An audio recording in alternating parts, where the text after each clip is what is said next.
हर हर महादेव। अध्याय 4।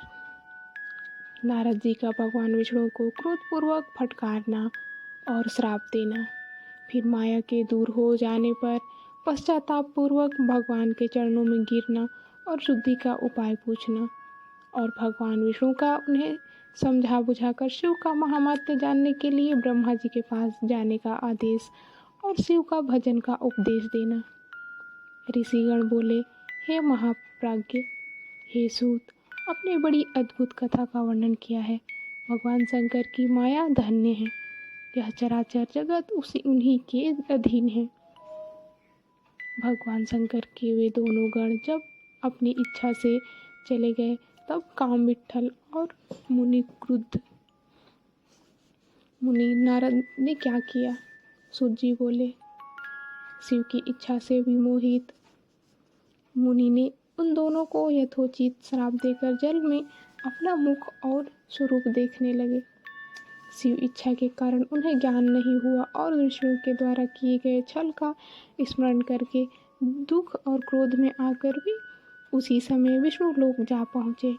शिव की इच्छा से ज्ञान शून्य और समाधि युक्त जल रही अग्नि के समान क्रुद्ध में नारद जी विष्णु से अत्यंत अप्रिय व्यंग्य वचन कहने लगे। नारद जी बोले, हे हरे, तुम बड़े दुष्ट हो, कपटी हो और समस्त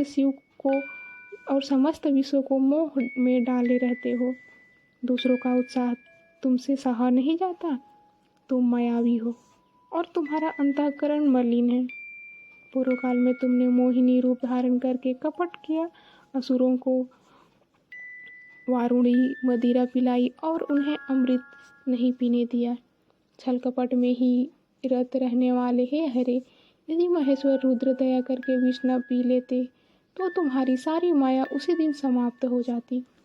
हे विष्णु, कपटपूर्ण चाल तुम्हें अधिक प्रिय है। तुम्हारा स्वभाव अच्छा नहीं है। भगवान शंकर ने तुम्हें स्वतंत्र बना दिया है।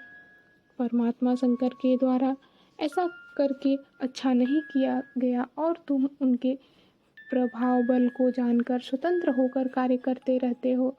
तुम्हारी इस चाल ढाल को समझकर अब वे भी पश्चाताप करते होंगे। अपनी वाणी रूप वेद की प्रामाणिकता स्थापित करने वाले महादेव जी ने ब्राह्मणों को सर्वोपरि बताया है। हे हरे, इस बात को जानकर आज मैं बलपूर्वक तुम्हें ऐसी सीख दूंगा जिससे तुम फिर कभी कहीं भी ऐसा कर्म नहीं कर सकोगे। अब तक किसी तेजस्वी पुरुष से तुम्हारा पाला नहीं पड़ा था, इसलिए आज तक तुम निडर बने रहे हो। लेकिन हे विष्णु, अब तुम्हें अपने द्वारा किए गए कर्म का फल मिलेगा। भगवान विष्णु से ऐसा कहकर माया में मोहित नारद जी ने मुनि को अपने ब्रह्मोजत का प्रदर्शन करते हुए क्रोध से खिन्न हो उठे और श्राप देते हुए बोले, हे विष्णु, तुमने स्त्री के लिए मुझे व्याकुल किया है। तुम इस तरह सबको मोह में डालते रहते हो।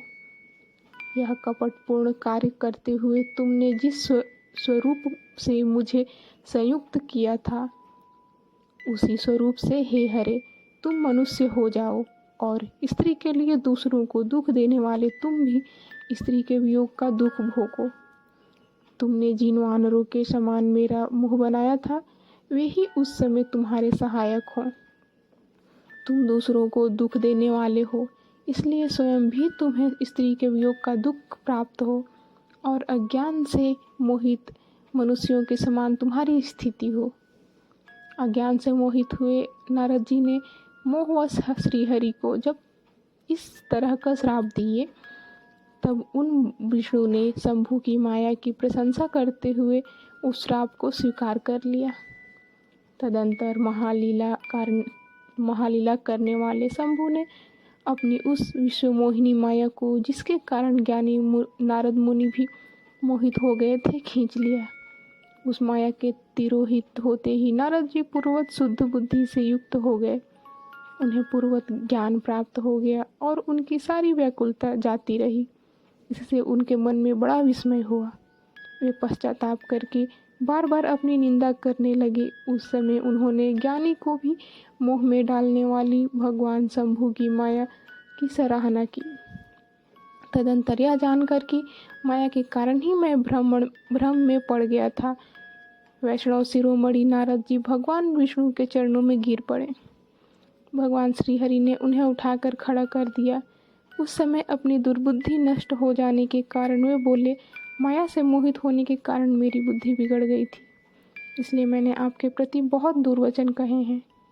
हे नाथ, मैंने आपको श्राप दे डाला है। हे प्रभु, उस श्राप को आप मिथ्या कर दीजिए। हाय, मैंने बहुत बड़ा पाप किया है, अब मैं निश्चय ही नरक में पड़ूंगा।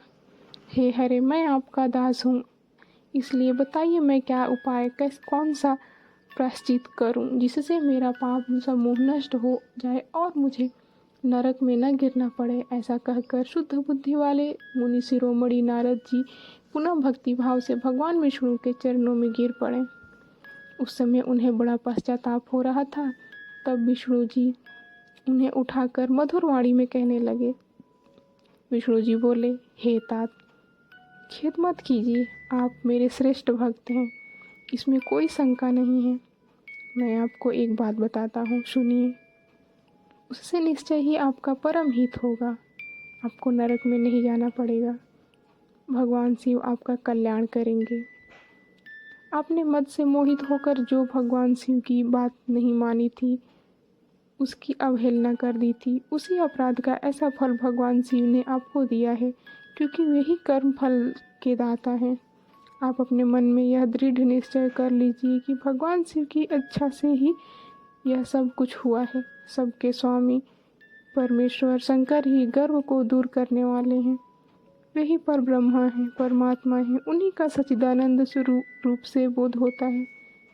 वे निर्गुण है, निर्विकार हैं और सत्व, रज और तम तीनों गुणों से परे हैं। वे ही अपनी माया को लेकर ब्रह्मा, विष्णु और महेश इन तीनों रूपों में प्रकट होते हैं। निर्गुण सगुण भी वे ही हैं। निर्गुण अवस्था में उन्हीं का नाम शिव है। वे ही परमात्मा, परमेश्वर, परब्रह्मा, अविनाशी, अनंत और महादेव आदि नामों से जाने जाते हैं। हर हर महादेव।